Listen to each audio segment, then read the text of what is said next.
I am so tired of feeling helpless as a parent. Yes, my kids are grown adults. My oldest is 28, my youngest is 25. And I thought by teaching them what I learned, which is you work hard, you get a good job, you're going to get the things in life that you need, right? Worked for me, why wouldn't it work for them? Because it doesn't. Because the world has changed, all right? And now I feel like I see them struggling. And before my generation comes at me, yes, I understand struggling is a part of life. We all struggled, but there's a difference between struggling and drowning. Hi there, welcome back to the channel. I just hope that you're fine wherever you are today. This is Eugene Doc Stories, and I'm glad that you are doing well on this weekend. So, the American dream has promised a lot of people good things that are yet to come to the United States. And this started around maybe 50 years ago. People being told that the American dream, when it reaches some years, there will be a lot of development, people will be happy, there'll be a lot of improvement, but that didn't seem to happen. There have been increasing rates of depression, especially in the United States. Life is becoming so hard. Bills here and there. The health, people are just dying because of diseases. New diseases keep coming. So the dream was an ox, right? This is because, and this is how I understand this. There is no way God Himself will allow it to happen, because this city, the country, was built in the pain of black people, and they put them in that system. Why is this failing? For my own understanding, looking at it, and this is not dogma or something, but this is just the truth. American dream can't happen because its happiness was built by the sadness of the black community, by the sweat, by the blood, by the body of the black people. So it doesn't really make sense if we say that the American dream will happen. God Himself won't allow this to happen, and He's making sure it's not happening. And as a way, look at it as a way, and this is not just a made-up story, but this is true. As a way, He says to it, if black people have been suffering, why don't I make it even for you people to also go through the same thing black people went through? Because if you're complaining about things which people are really struggling with, then black people are already used to this. And so, what can I say? Welcome to the club of American blacks. This is what they go through day by day. And that's the reason as to why God Himself won't allow you to have it. The decline of petrodollar, these are amongst the reasons as to why the American dream is becoming unachievable. An American dream is a scam. It's American scheme. There ain't no way God will allow this to happen. He won't. So I've seen a couple of white people coming out trying to complain about this issue, and I just wanted you to hear their perspective. How is it hard for them? And how is it this American dream an ox to them? What are they experiencing? What is it, their story? What is something that they're trying to tell you? And that's one thing that we want to talk about today. And we're going to see these videos where they're going to come out trying to say the challenges that they're going through when it comes to finances, when it comes to things to do with social security or something. Those are the newest challenges that they go through. So if you're watching this video for the first time, I want you to subscribe to the channel, join our membership if you haven't joined, and my move is to mobilize you guys to join the membership, because very, very soon I'll be dropping videos for the members only, and I don't want you to miss it. So join my membership as early as possible so that you get to move with the team. Until then, let's dive right into the video. I am so tired of feeling helpless as a parent. Yes, my kids are grown adults. My oldest is 28, my youngest is 25. And I thought by teaching them what I learned, which is you work hard, you get a good job, you're going to get the things in life that you need, right? Worked for me, why wouldn't it work for them? Because it doesn't. Because the world has changed, all right? And now I feel like I see them struggling. And before my generation comes at me, yes, I understand struggling is a part of life. We all struggled, but there's a difference between struggling and drowning. All right. So we struggled and it was tough, But you know what? We made it. We knew there was a light at the end of the tunnel with our struggle. It seems like kids today, no matter how much they struggle, they just get further and further down the water into the drowning point, all right? When I was their age, I was making less than $10 an hour, and I could afford to live on my own. Now you have to be making six-figure salary to get a decent, tiny little place to live. So what's going on, and how do we help them as parents? I told my son, all you have to do is work hard, go to college, or join the military like I did. He went to college, got his degree, got a full-time job. He moved back in with me right when he graduated from college because he said, hey, Mom, as soon as I get a job, which was within 2 weeks of him getting out of college, maybe take me 2 months and I'll save up enough money for me to move out. Okay, cool. It's been 10 months. He has saved almost every dime and still can't afford to live. Why are one-bedroom studio apartments almost $2,000 a month? Why? Like, I just don't get it. So I don't even think that there's even classes anymore. There used to be, upper class, middle class, lower class. It's literally turning into the ultra wealthy, and then everybody else is just poor. Like, that's what is happening. And then I told him, hey, when you turn 25, at least your car insurance will go down. Hell no, he turned 25 and his car insurance went up $150. I tell him, if you need health insurance, get a good job. He has health insurance. He has had a medical emergency this week. Had to go to emergency room twice. He had to go to the emergency room because he couldn't get anybody to see him with the health insurance that he had. Right? So he had to go to an emergency room.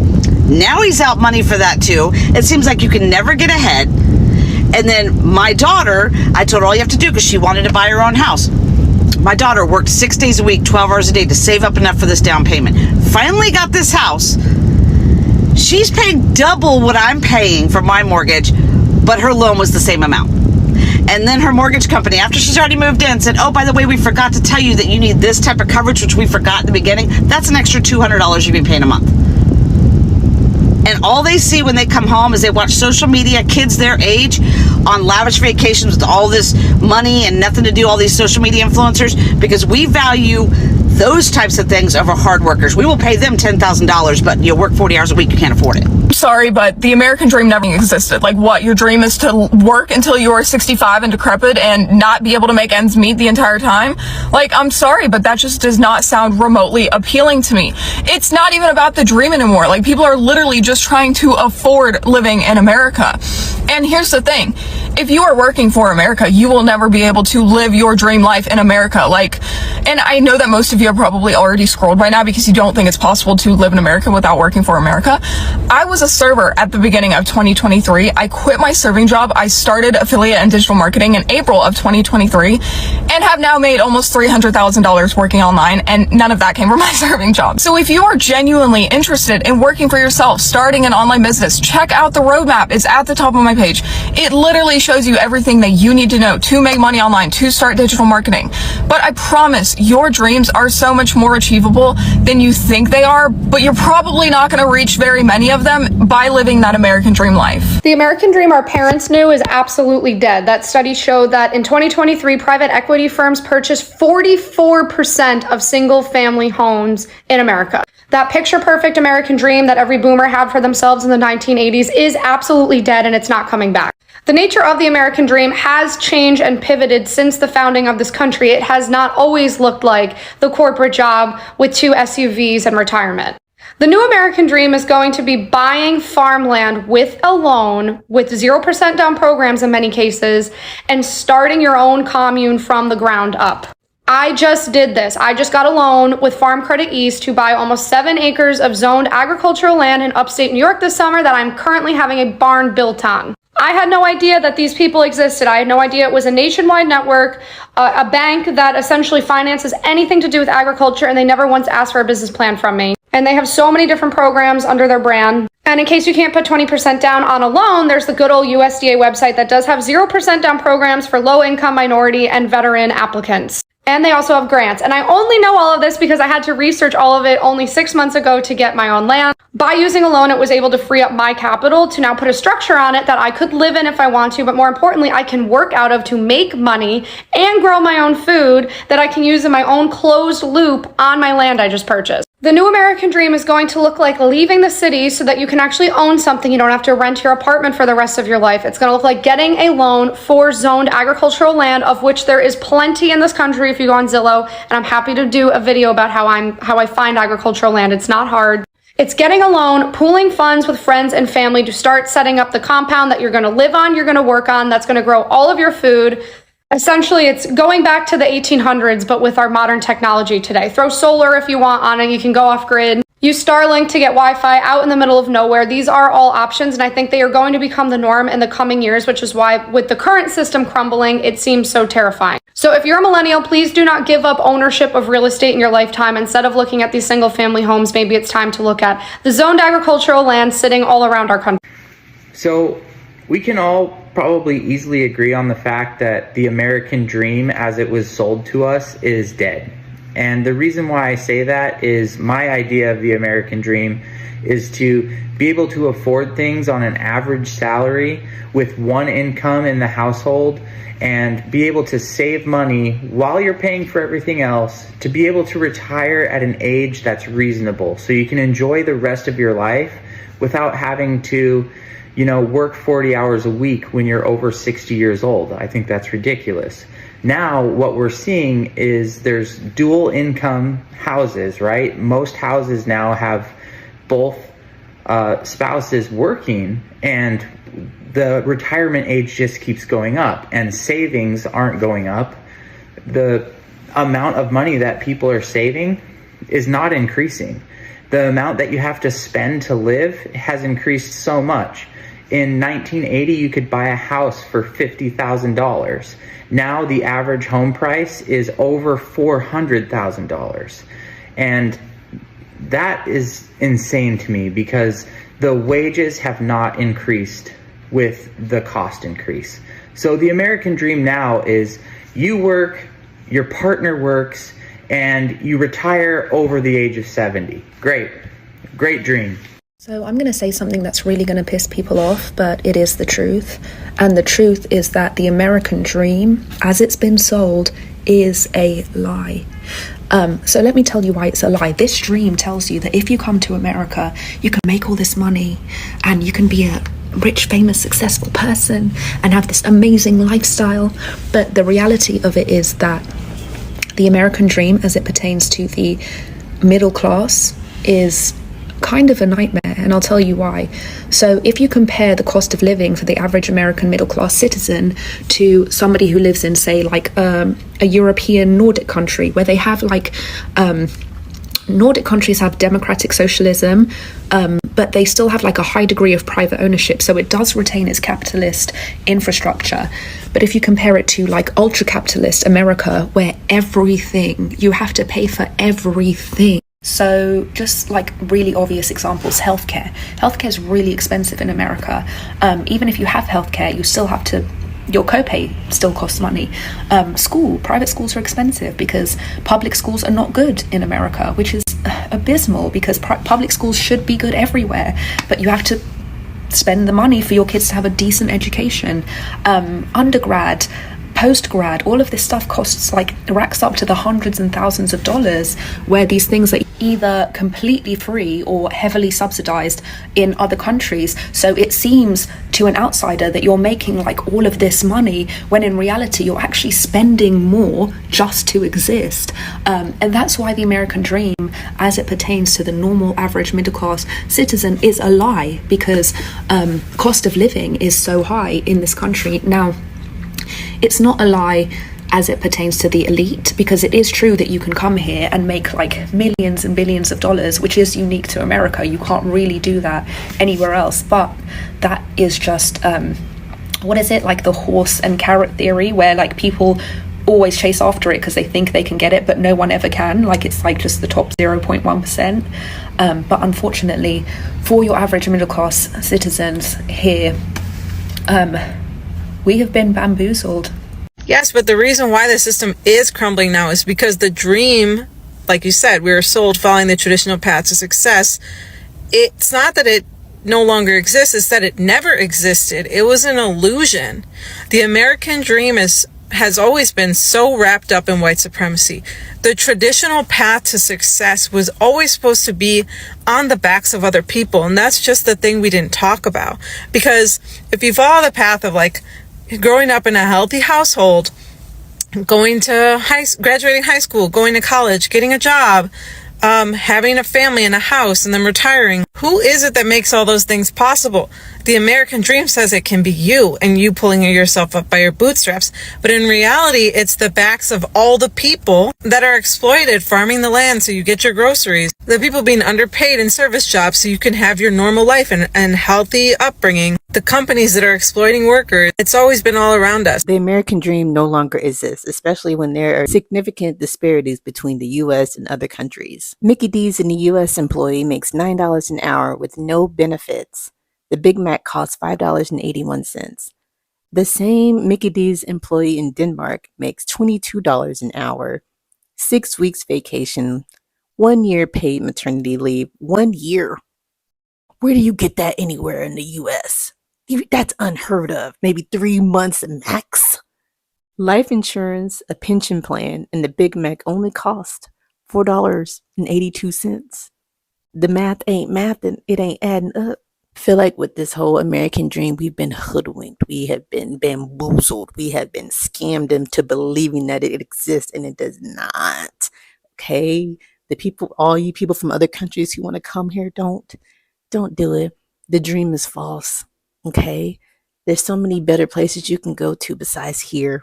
All right? You don't want to come here. We're living in an episode of Scandal over here. Our politics are in the gutter. Okay? We had an orange for a president. I mean, come on. Come on.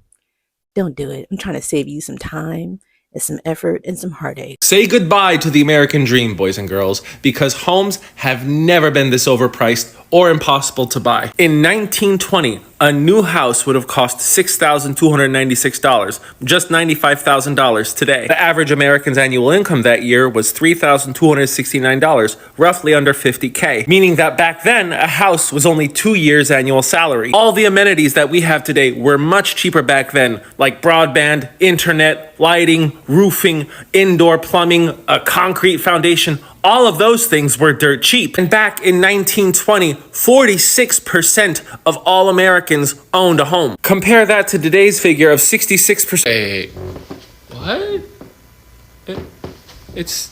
It's higher. Let's do a basic freaking common sense rundown of why American homes are so much cheaper compared to how they were in 1920. Right now, the average cost of an American home is about $392,000, and that is fairly high. But American homes today are 2 to 3 times larger than they were in 1920. Homes back then averaged between 742 to 1,200 square feet, and the average home right now is 2,464. Now let's go into square footage costs. The average cost per square foot of an American home is around $200. In 1920, it was about $3.85. So that's $60 in today's money. Let's talk about the features of an American home from 1920 to today. I'm going to go over every feature in an American home that you take for granted today that would have been a luxury in 1920, and I'm going to show you the cost differences. Back then, only 35% of American households had electricity. About 20% of Americans had indoor plumbing, meaning running hot water. At that time, only 1%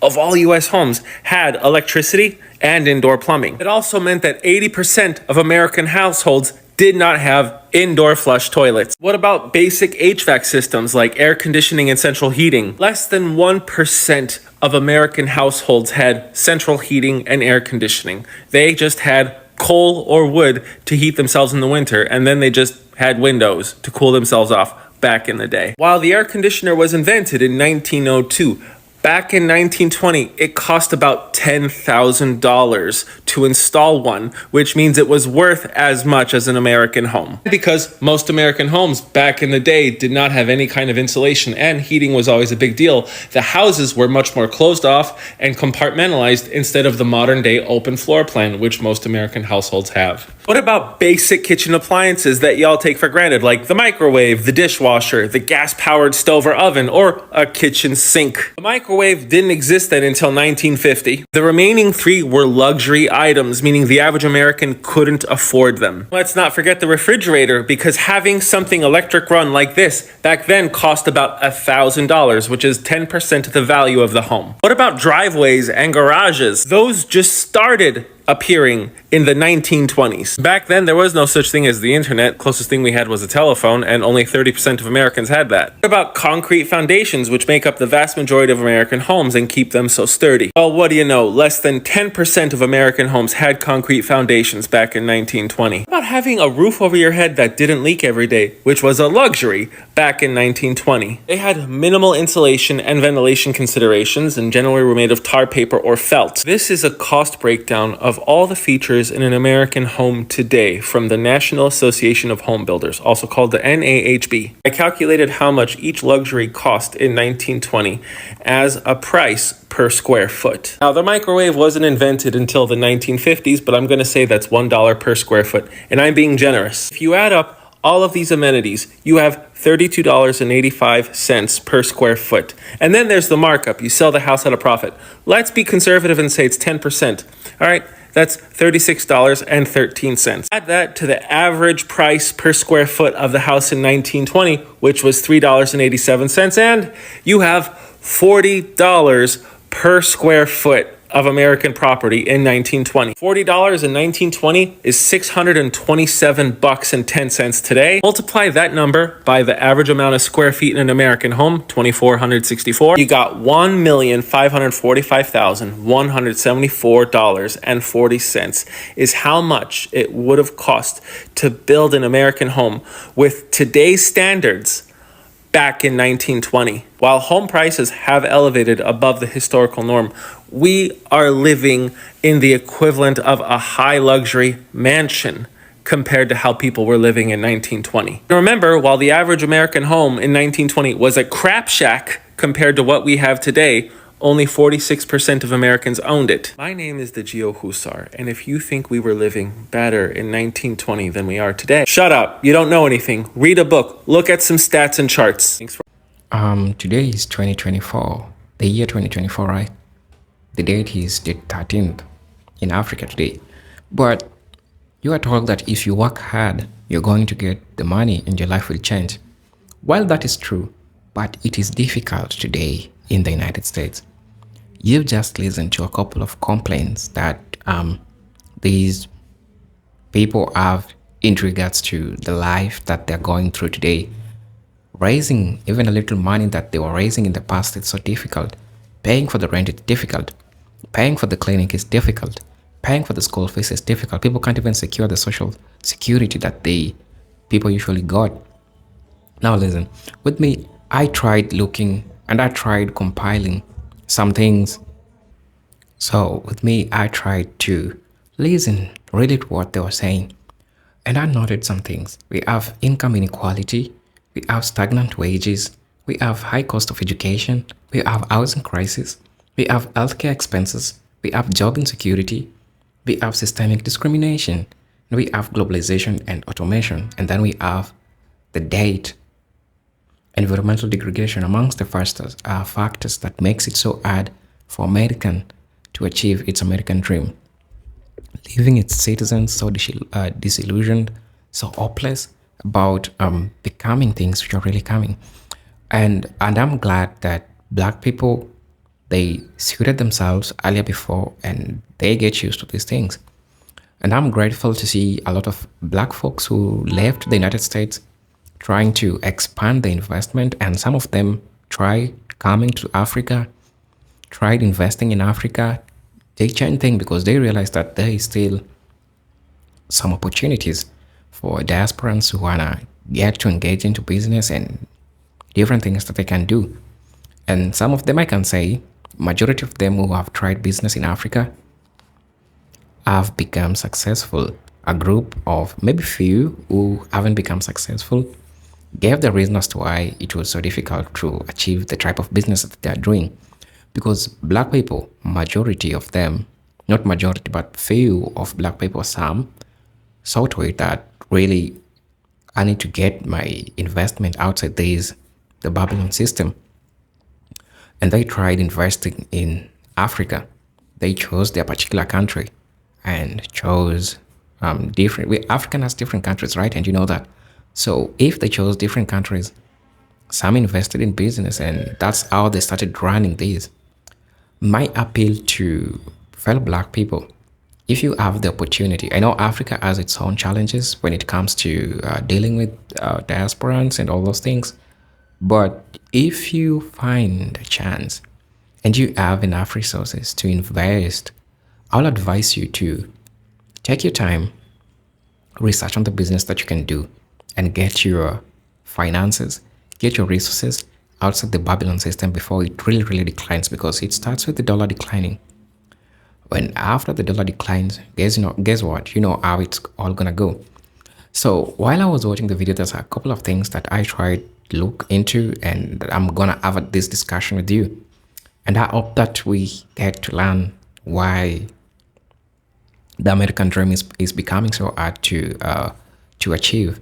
So amongst the things that I talked about, these are among the things which are really happening to people in the United States.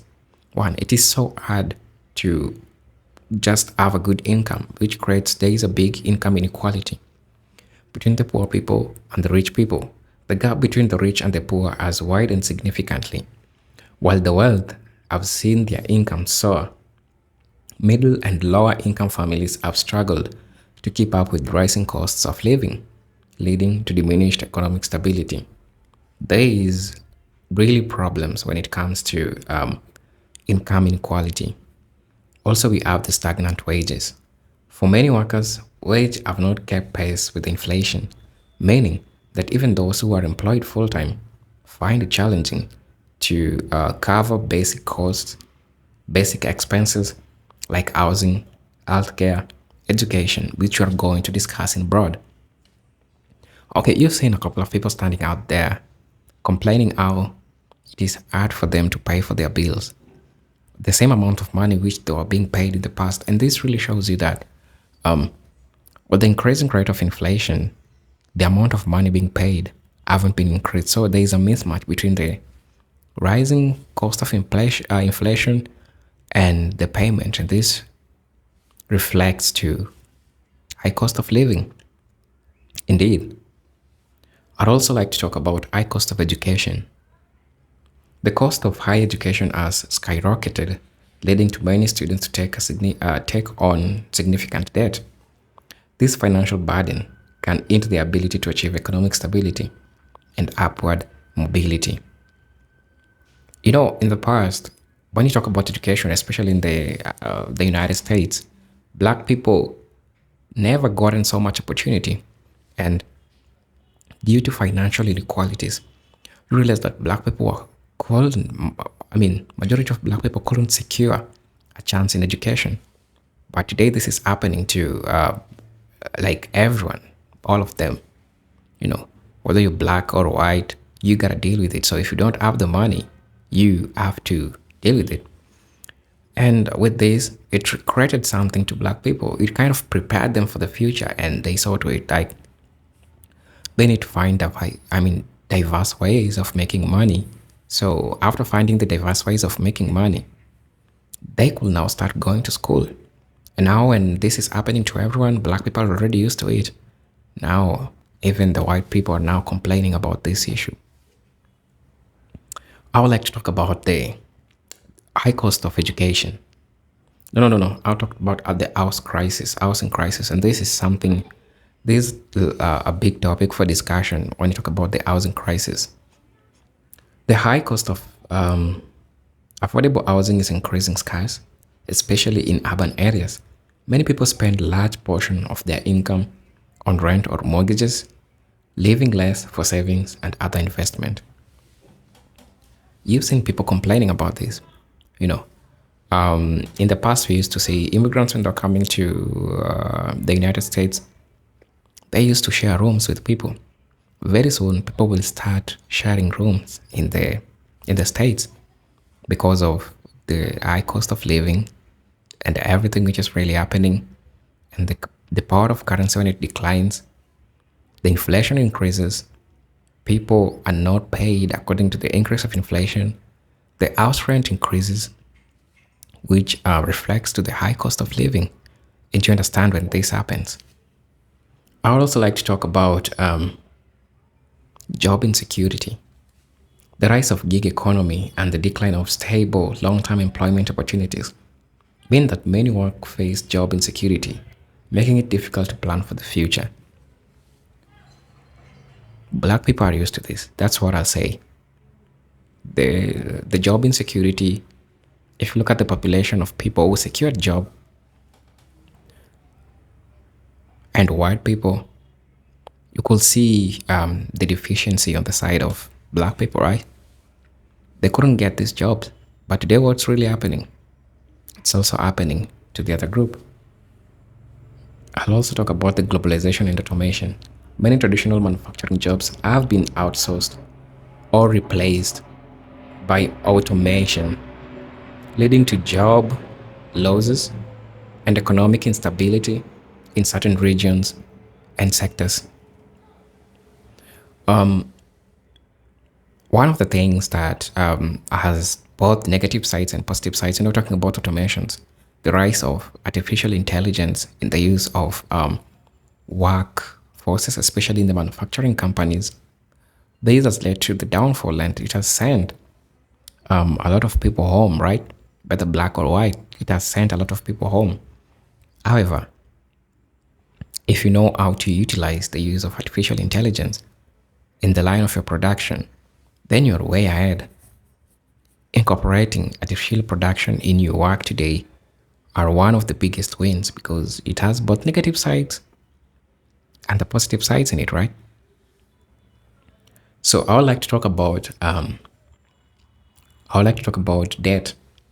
High levels of personal debt, including student loans, credit and debit, and medical debt, can trap individuals in a cycle of financial instability and prevent them from achieving economic progress. And this is something which is natural. Because trust me, when you can't pay your house, you can't pay anything, you gotta use the credit cards. And when you get the pay, the money remaining can't even help you sustain yourself. A lot of money that you spend them on using on different things, different levels. So it's really becoming so difficult. So what's my advice to Black Americans, my brothers and sisters in the United States? My appeal to you still remains the same from the past. If you are able to secure some resources at this moment, seize the opportunity, secure the resources, do some investment in the motherland. Africa, very soon, Africa is rising. Very soon, Africa is rising.